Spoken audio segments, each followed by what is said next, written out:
This is a hearing on an order of protection for the extension of temporary order. You are Teresa Lotz, is that correct? Yes, Your Honor. Both of you raise your right hand. Let's place you under oath. Do you solemnly swear or affirm that the testimony you shall not give in this case shall be the truth, the whole truth, and nothing but the truth, so help you God? Yes. Thank you. Step to the one side, please. Ms. Lotz, if you'll come to the podium. You sought and obtained a temporary order of protection in this case, and this hearing today is to determine whether or not there is cause to extend that order of protection for up to 1 year. It is your petition and your request to obtain an order, so I must first ask you, do you still desire to have an order of protection? Yes, Your Honor. Mr. Lotz, this is, again, as you heard me say, a hearing today to determine whether or not an order of protection should be extended, and for that reason, you have the right to simply either agree to the extension of the order of protection or to waive the order of protection, or to contest the extension of the order of protection. Do you wish to contest the extension of the order of protection? Yes, Your Honor. All right, have a seat at the table. Ms. Lutz, if you will come around to the witness stand, I'm going to ask you to have a seat. First of all, you've been placed under oath, so I will remind you you are under oath. This is your hearing today for you to tell me why you feel that there's a need for an order of protection. And even though there's one been issued, I did not issue that order of protection, I don't think. So you need to start from the beginning and tell me every reason why you feel. The judge asked the petitioner to begin from the very start and explain why she believes court protection is still necessary. This testimony will become the foundation of the entire hearing. Why you feel that there needs to be an order of protection, and you need to speak directly into the microphone. Yes, Your Honor.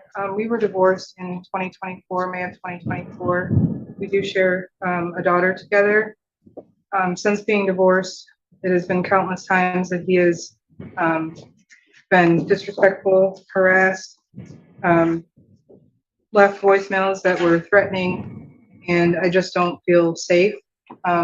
He is currently living on the other side of New Johnsonville from where I am, and he has no business on my road. There's no businesses there. There's no reason for him to be there. It's not a way for him to get to work, and he has been on video driving past our home. With his history of domestic violence against me in 2021, I don't feel safe. He's made threats against myself and my fiance. At this stage, the allegations become much more serious.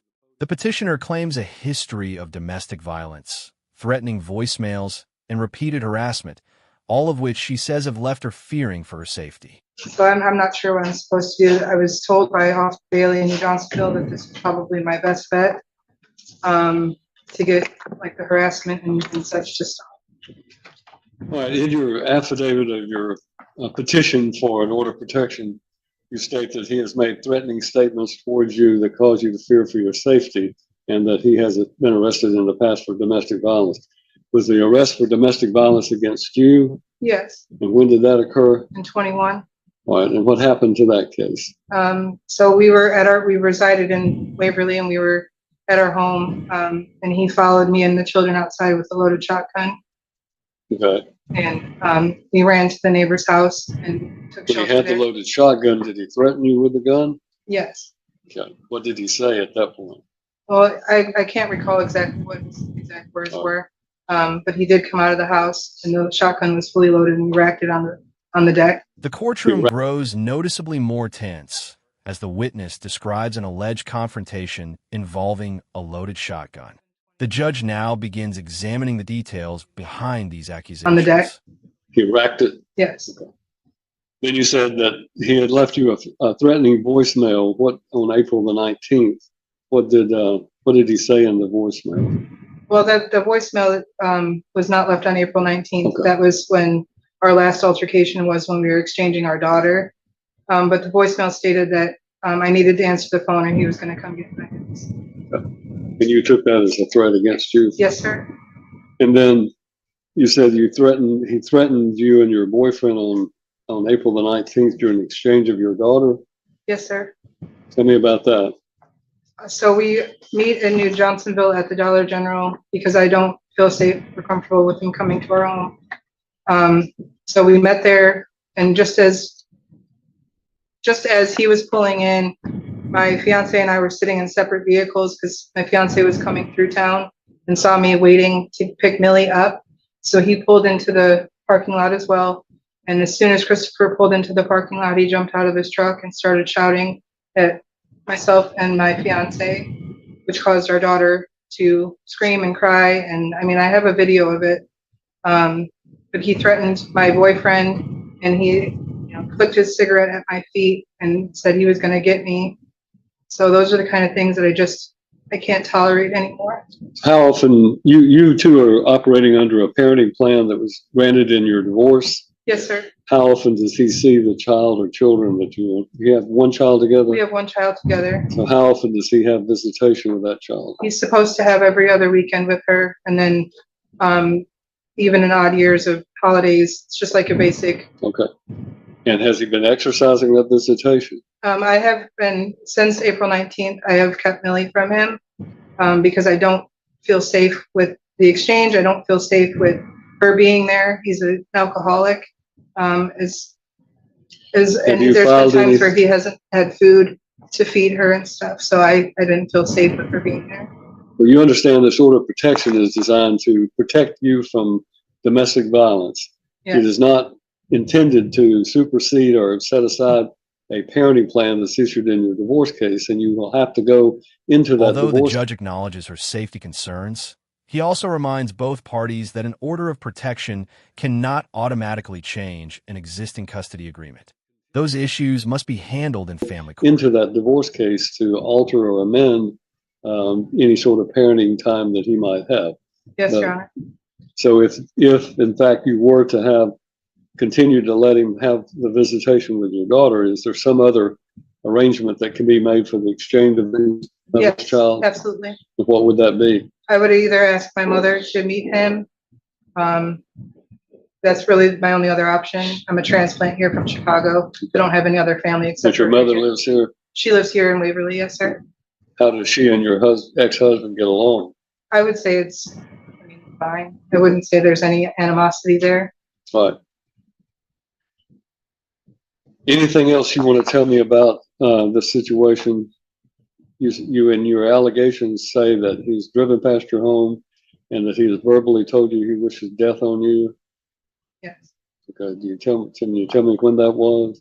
I can't remember the exact date of when that was, but like I said, it's over the course of the last 2 years, and this is where we're at because of it. It's just compiled and compiled and compiled. Now the hearing shifts. The respondent is given the opportunity to challenge the testimony by asking questions rather than making arguments. All right. Mr. Lotz, you're representing yourself, and as a result of that, you have the right to ask questions. It is not a point for you to argue with her, but rather for you to ask them in a question form. If you want to do that, you need to come to the podium, and we'll let you ask whatever questions you want.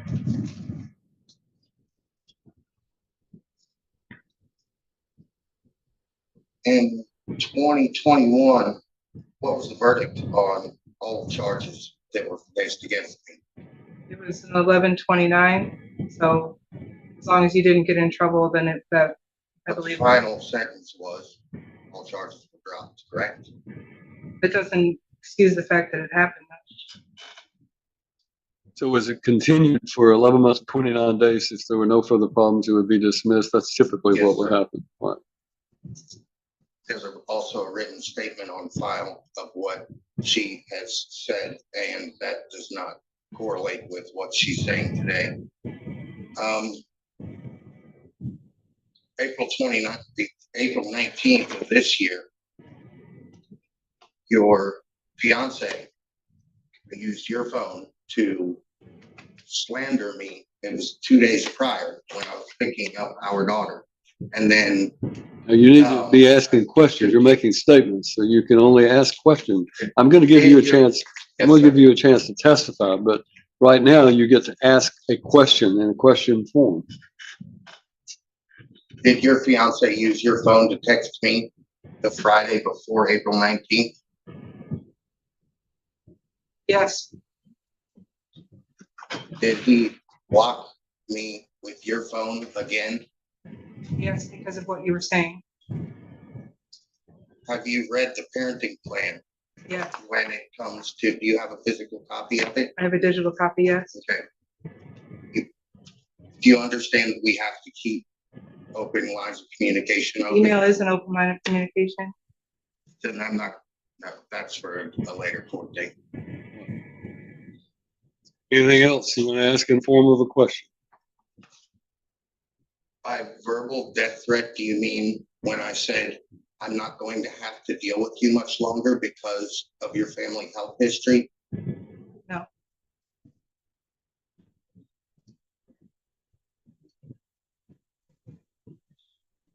I've got no further questions for her. All right, thank you. You can step down. Thank you. Do you have any other witnesses you wish to call? No, sir. All right. Ms. With the Law says, petitioner's testimony complete, the father now takes the witness stand to present his own version of the events and respond to the allegations. Ms. Lotz has rested her case. Mr. Lotz, do you wish to ask any questions? Do you want to testify? Yes, sir. All right, come on up.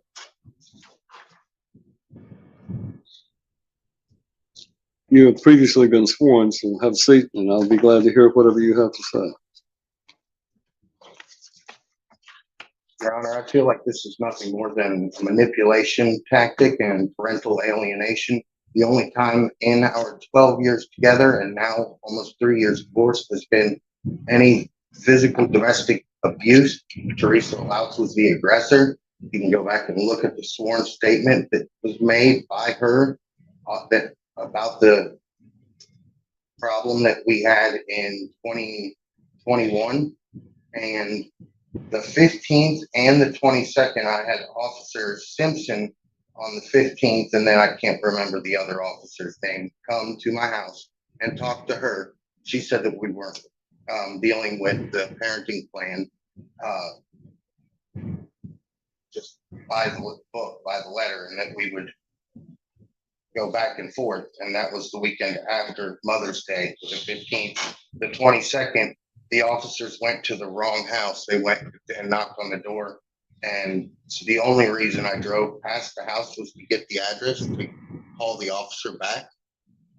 Because I haven't had her address since she moved there.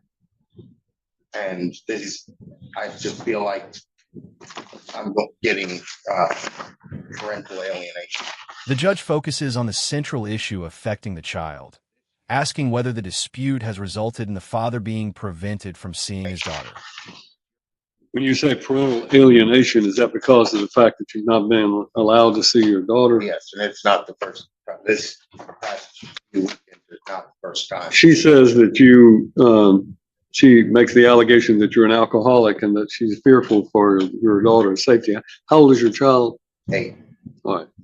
And do you drink alcohol? I do, but I actually recently quit, but I've not drank in front of my daughter